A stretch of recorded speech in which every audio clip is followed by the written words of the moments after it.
네, 여러분 안녕하십니까. 드디어 9월이 됐네요. 가을입니다. 물론 이 캘리포니아는 아주 더운 여름, 좀 덜 더운 여름, 좀 추운 여름, 이렇게 나뉘어집니다. 네, 1년 내내 여름이라는 말입니다. 물론 겨울에는 좀 추운 여름에는 뭐 서리가 내리기도 하고 살짝 얼음이 얼기도 합니다. 네, 약간 좀 늦가을 같은 느낌이 들기도 합니다. 아무튼 이제 가을이 됐습니다. 여러분들 모두 건강한 가을 지내시기 바랍니다. 오늘 본문은 전도서 2장 24절 말씀입니다. 사람이 먹고 마시며 수고하는 것보다 그의 마음을 더 기쁘게 하는 것은 없나니 내가 이것도 본즉 하나님의 손에서 나오는 것이로다. 예, 전도서 2장 전체 말씀이 배경이고 그 핵심 구절인 24절을 읽어봤습니다. 오늘 말씀의 제목을 청직의 삶을 회복하라 라고 정해보았습니다. 저는 어저께 토요일날 아주 새로운 경험을 하였습니다. 뭐 새로운 것은 아니고 새삼 뭔가를 느낄 수 있었던 일이었는데, 제가 얼바인에 일이 있어가지고 평소처럼 이제 기차를 타고 아침에 일찍 올라갔습니다. 그리고 일을 보고 오전 중에 일을 보고 얼바인에 살고 있는 둘째 아들도 만나서 같이 점심도 먹었습니다. 그리고 마켓에 들려서 제가 살고 있는 동네에서는 살 수 없는 한국 라면 5개들이 3봉지를 샀습니다. 그리고 내려오는 기차 좌석에서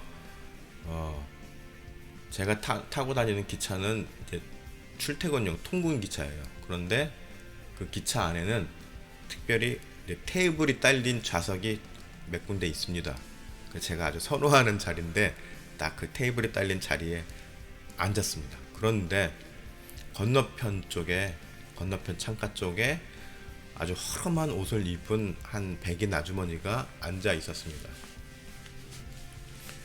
사실 딱 보기에 그렇게 뭐 홈리스처럼 보일 정도는 아니었습니다. 그런데 마스크를 안 끼고 있어가지고 제가 좀 꺼림직했습니다. 그래가지고 제가 뭐 반대편 이제 창가에 앉아서 최대한 경계를 하면서 음악을 듣고 있었습니다. 그렇게 한참을 가던 중에 이 아주머니가 갑자기 저한테 확 건너오더니 내가 가지고 있던 라면 봉지에 관심을 보이는 것이었습니다. 저는 무슨 해코지라도 할까 싶어가지고 잔뜩 긴장하면서 있었는데 그녀가 저에게 그 라면 좀 달라고 하는 것이었습니다.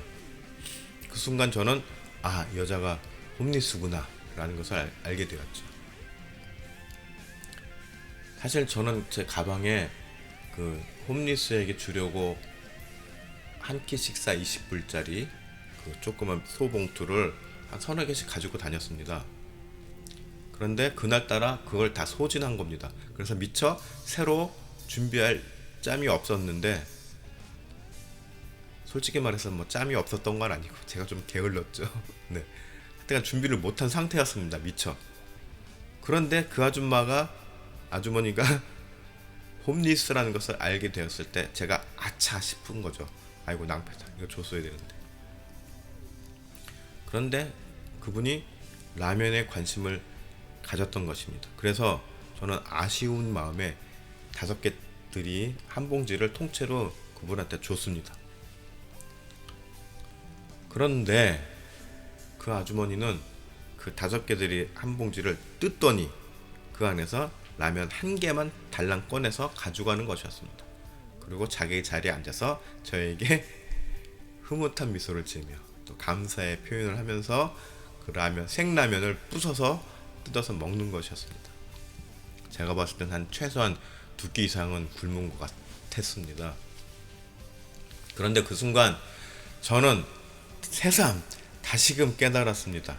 역시 구제하는 것이나 베푸는 삶은 내가 뭐 형편이 돼서 능력이 있어서 하는 것이 아니라 그냥 나에게 주어지는 것이구나. 라는 것을 말입니다. 오늘 전도서 2장 말씀을 보면은, 특히 아까 읽은 24절 말씀을 보면은 이런저런 생각을 해볼 수 있습니다. 사람이 인생을 살다 보면은 어떤 사람은 남들보다 좀 좋은 기회를 만나서 돈을 좀 더 많이 벌어가지고 여유롭게 사는 사람들도 있고, 또 어떤 사람은 여러 가지 좀 어려운 환경이나 좀 기회를 잘 못 만나서 경제적으로 어려움에 처하게 될 수도 있습니다. 그런데 이 모든 조건들을 뛰어넘는 부류가 있습니다. 즉, 웬만한 환경이나 불안정한 조건들 속에서도 아주 안정적으로 부를 구축하고 있는 사람들입니다. 이들을 설명하면서 경제학자인 리처드 리브스는 이들을 상위 20%의 사람들이라고 정의하고 있습니다. 그리고 이들 상위 20%의 사람들 중에는 물론 안 그런 사람들도 있겠지만 소위 내돈내산, 사자성어 아닙니다. 네. 자본주의 사회에서 내 돈 가지고 내가 벌어서, 내 능력껏 벌어서 내가 알아서 쓰겠다는데 무슨 상관이 있냐 라고 주장하는 사람들입니다. 재밌는 것은 전도서의 저자인 이 솔로몬 왕도 이러한 고백을 했다는 것입니다. 어디요? 10절에 있습니다. 보시면, 무엇이든지 내 눈에 원하는 것을 내가 금하지 아니하며 무엇이든지 내 마음이 즐거워하는 것을 내가 막지 아니하였으니 이는 나의 모든 수고를 내 마음이 기뻐하였음이라. 이것이 나의 모든 수고로 말미암아 얻은 몫이로다. 뭐예요? 내가 왕으로서 열심히 했어. 그래서 나의 이 수고한 대가로 이 모든 나의 권력을 내가 기뻐하고 누렸는데 그게 뭔 잘못인가? 라는 말이지 않습니까? 특별한 해석도 필요 없습니다. 너무 메시지가 확실해가지고. 네. 그런데 사실 이러한 생각이 오늘날 이 물질 만능 사회를 만들어서 우리가 살아가는 이 터전을 병들게 하는 요인이 될 수 있습니다. 어떻게 해요? 네. 전관 예우를 받는 변호사를 통해서 사법부 판결을 뒤집거나, 또 대학의 입시 결과를 바꾸고 당락이 바뀌는 거죠. 또 독점적인 신분으로 인한 정보들, 나만이 얻을 수 있는 고급 정보들을 가지고 부당한 경제적 이득을 챙기는 것. 증권 쪽에서 그런 일이 일어나죠. 네.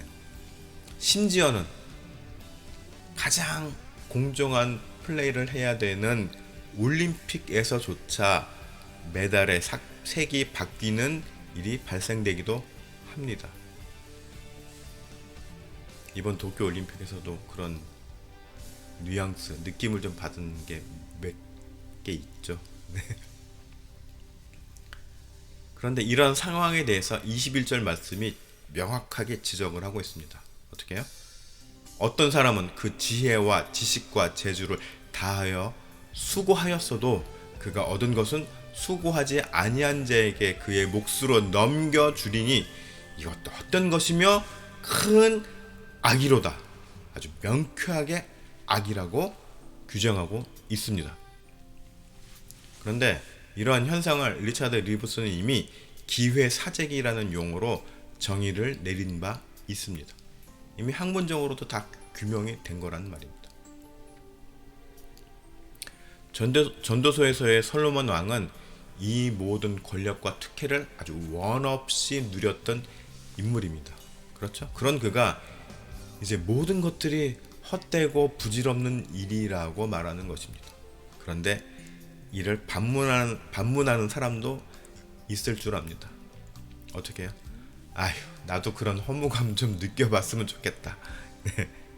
솔로몬이 누렸던 그 모든 권력을 실컷 다 누린 다음에 나중에 나도 이런 건 다 허무한 거야. 이런 말을 하는 사람이었으면 좋겠다 라는 거 말입니다. 예, 대다수의 사람들은 솔로몬 왕에 대해서 이런 말을 한 솔로몬 왕에 대해서 참 배부른 소리 하고 있다 라고 할 수도 있을 것 같다라는 것입니다. 본인은 다 누릴 거 누려놓고 이제 와서 뭐 이거 다 헛된 거다 라고 말한다면 그걸 누가 받아들일 수 있느냐는 말입니다. 네. 뭐 일견 틀린 말은 아닌 것 같다는 생각이 들기도 합니다. 중요한 점은 바로 오늘 핵심 구절로 뽑은 24절에 사람이 먹고 마시며 수고하는 것보다 그의 마음을 더 기쁘게 하는 것은 없나니 요 구절인데, 진보적인 성경 해석가들 중에는 이 구절을 가지고 이 세상에서 자기 능력껏 벌어서 잘 먹고 잘 사는 것을 성경도 인정한 것이다 라고 주장을 하기도 합니다. 그런데 엄밀히 말해서 오늘 이 본문 말씀은 그냥 능력껏 벌어서 잘 먹고 잘 사는 것을 인정한 것이 라기보다는 정당한 수고의 대가로 얻은 결과물을 감사하며 사는 것입니다. 그 결과물을 갖고 내가 감사함으로 사는 것, 그 자체로 하나님께 감사한 일이며 또 그 결과물 역시 하나님께로부터 나에게 주어진 것이라는 것을 우리가 인정할 줄 알아야 된다는 것입니다. 그럴 때 우리가 아주 건강한 기쁨을 누릴 수 있다라는 의미입니다. 저도 한때 한국에서 또 미국에서도 그렇지만 한국에서 진짜 성공하려고, 제가 지난번에도 말씀을 드렸지만 음반 회사에 있으면서 엔터테인먼트 파트를 이제 자원을 해서 일을 했습니다. 앨범 제작, 프로듀싱, 곡도 쓰고 막 이래가지고 하여튼간 성공하려고. 네. 오늘날 뭐 JYP나 뭐 SM이나 이런 데처럼 성공하려고. 그래가지고 막 새벽 2, 3시까지, 그때 90년대 초중반이었는데 그때만 해도 방송국이 공중파가 다 여의도에 있었습니다. 그래서 여의도를 뺑글뺑글 돌면서 새벽 2, 3시까지 사람들 만나고 방송국 사람들 만나고 막 이랬습니다. 그러다가 밤 한 새벽 3시 넘어서 여의도 큰 대로 한복판에 차를 딱 세워두고 하나님께 기도도 했습니다. 하나님! 뭐 이렇게 기도한 게 아니에요. 그냥 서서 하늘 보면서, 밤하늘을 보면서, 하나님, 저 이 바닥에서 제발 성공하게 해주세요. 저 모든 것을 다 걸었습니다. 제가 돈 많이 벌어서 헌금 많이 할게요. 막 이렇게 기도를 했던 기억도 있습니다. 정말 피 끓는 청춘이었죠. 네. 지금 생각하니까 좀 오그라들고 창피하네요. 네. 그런데 세상을 다 가져본 경험이 있는 이 솔로몬이라는 인생의 대선배는 이미 우리들에게 이렇게 말해주고 있음을 우리는 기억할 필요가 있습니다. 어떻게 해요? 내가 받은 분긴 만큼 만족할 줄 알고 그 안에서 나누며 누릴 줄 아는 사람, 이것이 진정한 삶이다 라는 것을 말하고 있다는 것입니다. 그런데 모든 기독교인들이 이렇게 살아간다면 그래도 많은 사회적 문제들이 해결되지 않을까라는 생각을 하게 됩니다. 물론 지금도 많은 사람들이 나누면서 살고 있지만은 그래도 왠지 많이 부족하죠. 안타까운 점은 기독교인이라고 하면서도 소위 20% 안에 속하면서 자기가 누리는 혜택을 내려놓지 못하는 사람들이 아직도 많기 때문에 문제라는 것입니다. 제가 하는 얘기가 아니라 리차드 리보스라는 경제학자가 하는 얘기를 제가 인용한 겁니다.